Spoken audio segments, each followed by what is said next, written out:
बड़ी with Rajan sir YouTube channel में एक बार फिर स्वागत है दोस्तों। क्लास 10th का साइंस पढ़ेंगे, जिसमें हम आपको लेके आएंगे बहुत अच्छे अच्छे क्वेश्चन। सबसे पहले हम लोग पढ़ते हैं, पहला प्रश्न है प्रकाश का परावर्तन किसे कहते हैं। प्रकाश का परावर्तन, प्रकाश किसी वस्तु से टकराकर लौटने की क्रिया को प्रकाश का परावर्तन कहते हैं। अवतल दर्पण में बनने वाले प्रतिबिंब की प्रमुख विशेषता क्या है। प्रश्न नंबर दूसरा, अवतल दर्पण में बनने वाली प्रतिबिंब की विशेषता क्या है। अवतल दर्पण में बनने वाले प्रतिबिंब की वास्तविक और आभासी होता है।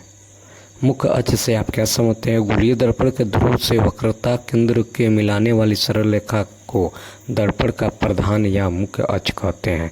गोलीय दर्पण किसे कहते हैं। गोलीय दर्पण उस दर्पण को कहते हैं जिसकी परावर्तक सतह किसी खोखले गोले का एक भाग होता है। चलिए नेक्स्ट, एक दर्पण का आवर्धन 0.4 है। यह दर्पण किस प्रकार का होगा, इसका प्रतिबिंब कैसा बनेगा। तो देखिए, इसको बनाने के लिए m = 0.4, ठीक है। अतः दर्पण उत्तल होगा, क्योंकि दर्पण का आवर्धन जो होता है धनात्मक प्लस VE होता है, VE है और वह 1 से कम है, अतः प्रतिबिंब छोटा और सीधा बनेगा।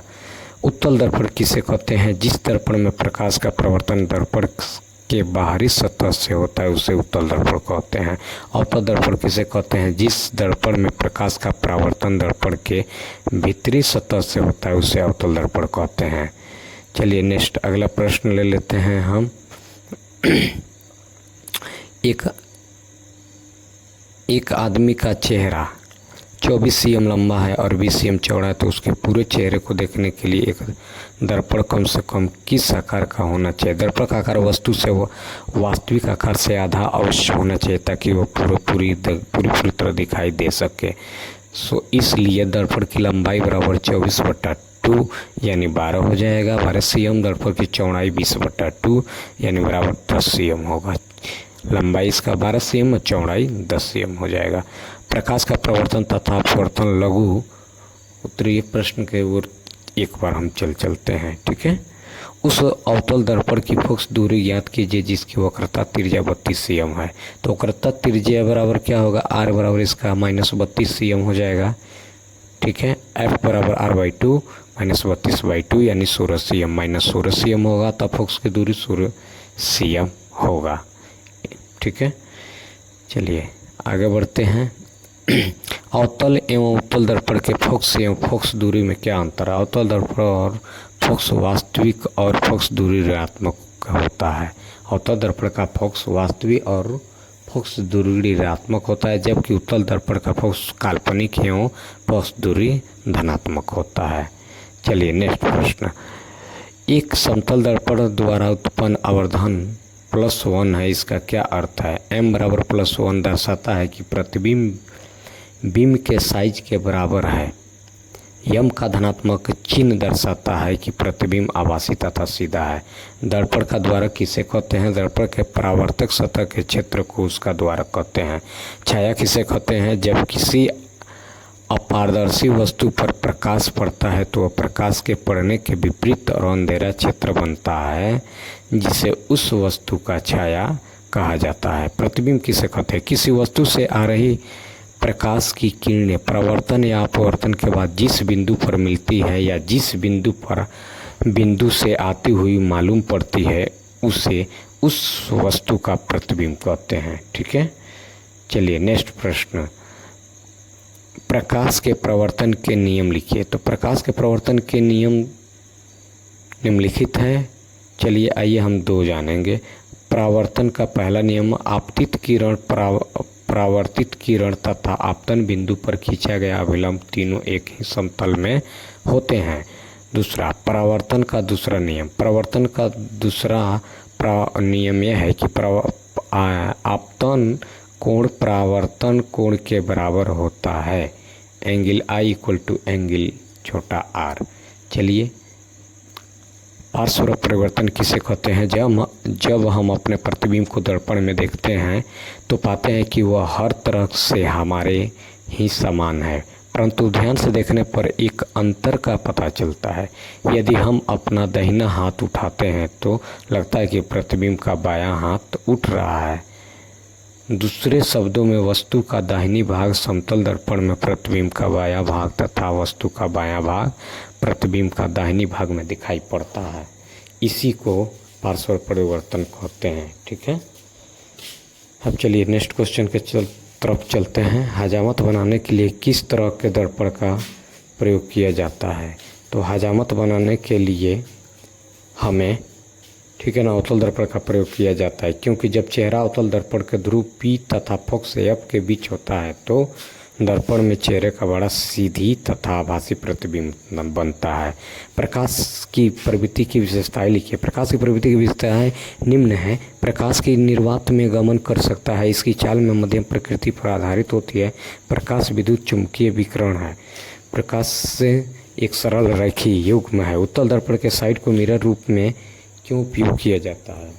प्रश्न, उत्तल दर्पण को साइड मिरर के रूप में उपयोग क्यों किया जाता है? तो उत्तल दर्पण को साइड मिरर के रूप में प्रयोग किया जाता है क्योंकि वे किसी वस्तु का हमेशा सीधा प्रतिबिंब बनता है। यद्यपि वह छोटा होता है तो इसका दृष्टि क्षेत्र काफ़ी बड़ा होता है क्योंकि यह बाहर की ओर वक्रित होता है। ठीक है, नेक्स्ट अगला क्वेश्चन, हम वाहनों में उत्तल दर्पण का पक्ष दर्पण के रूप में वरीयता क्यों देते हैं? हम वाहनों में उत्तल दर्पण को पक्ष दृश्य का दर्पण के रूप में वरीयता देते हैं इसलिए क्योंकि ये सदैव सीधा और आभासी प्रतिबिंब बनाते हैं। इनका दृष्टि क्षेत्र भी बहुत अधिक होता है जिसमें ड्राइवर अपने पीछे के बहुत बड़े क्षेत्र को देखने में समर्थ और प्रत्यक्ष रूप से समक्ष देख पाता है।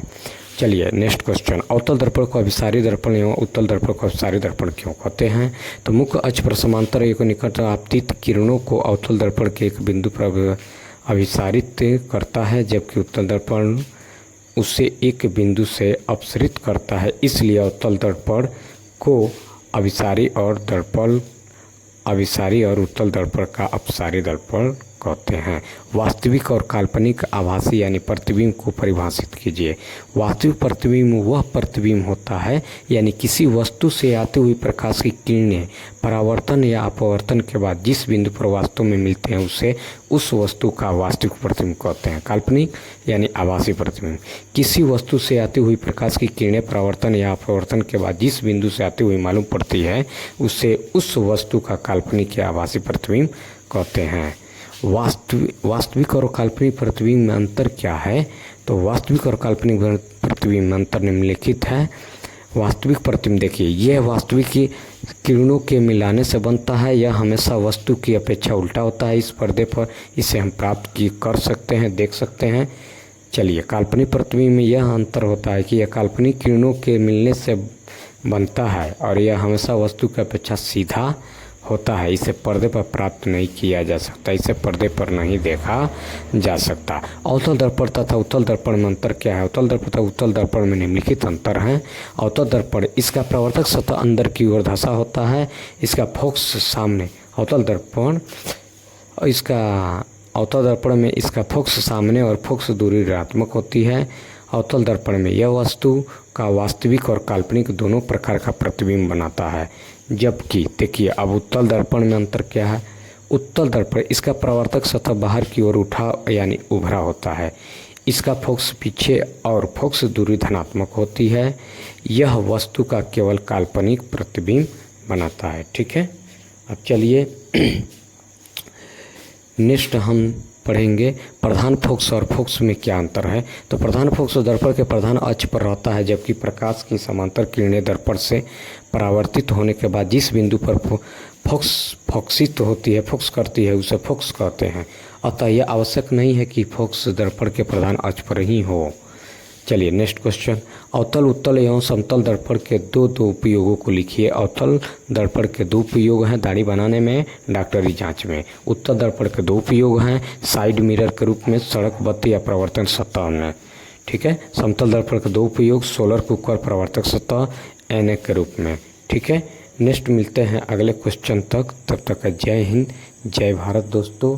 फिर आगे हम आपको बता देंगे क्वेश्चन कौन कौन से आएंगे। ठीक है, तब तक के लिए जय हिंद, जय भारत।